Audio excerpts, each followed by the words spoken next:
Silnice 1/36, Pardubice, Trnová, Fáblovka, Dubina.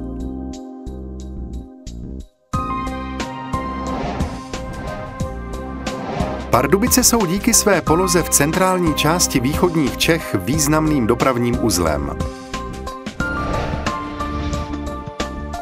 Město protínají dvě důležité komunikace.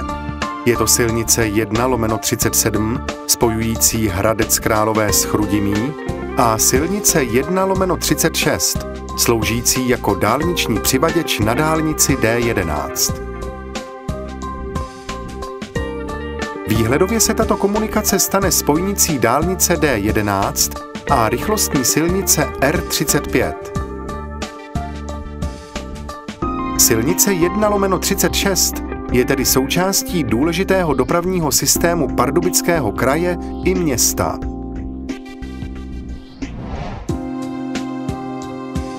Námi prezentovaná přeložka této komunikace má délku 4170 metrů a bude tvořit severovýchodní část výhledového vnějšího okruhu města.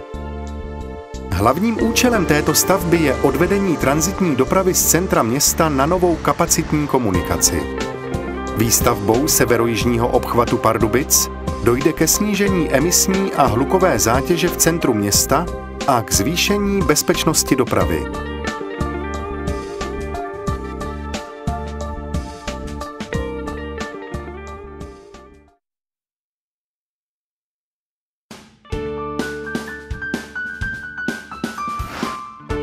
Trasa vychází z okružní křižovatky Globus, pokračuje ve stávající silnici a zaúsťuje do nové okružní křižovatky Bohdanečská.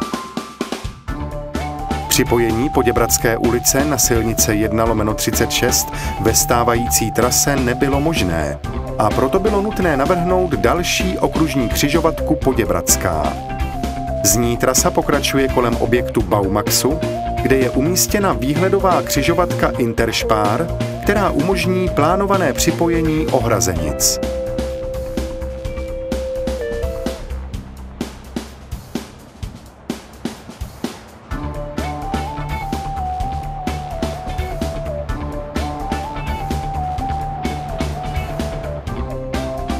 Třicetšestka pokračuje v přímém směru a kříží ulici Hradeckou, tedy silnici 2/324.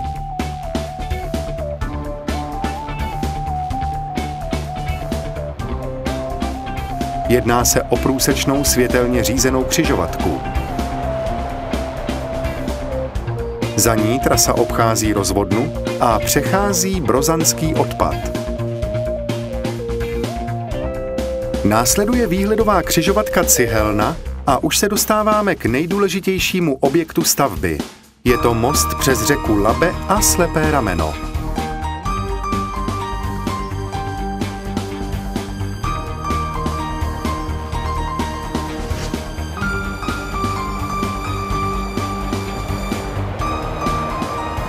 Jedná se o pohledově exponované místo a tak z několika návrhů byla vybrána varianta zavěšeného mostu o dvou polích. Celková délka přemostění činí 200 metrů. Za mostem 36 pokračuje na náspu a blíží se k náhonu Halda, jenž je evidován jako technická památka. Dvoupólový most překonává nejen náhon, ale i přeložku polní cesty, zajišťující přístup k chatové oblasti. Následuje přesypaný most přes Spojilský odpad a výhledová křižovatka Halda, která umožní připojení plánovaných obytných zón. Za křižovatkou se trasa obloukem napojuje do stávající okružní křižovatky v ulici Na Drážce. Zde námi představená přeložka silnice 1/36 končí.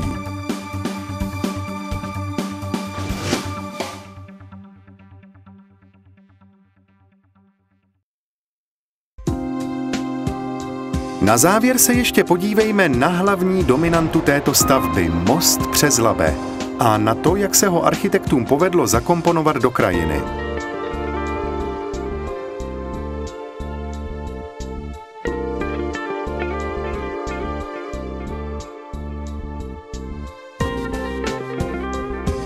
Realizace severojižního obchvatu je důležitá nejen proto, že zásadně zkrátí dobu potřebnou pro průjezd městem, ale významně zlepší životní prostředí v centru Pardubic.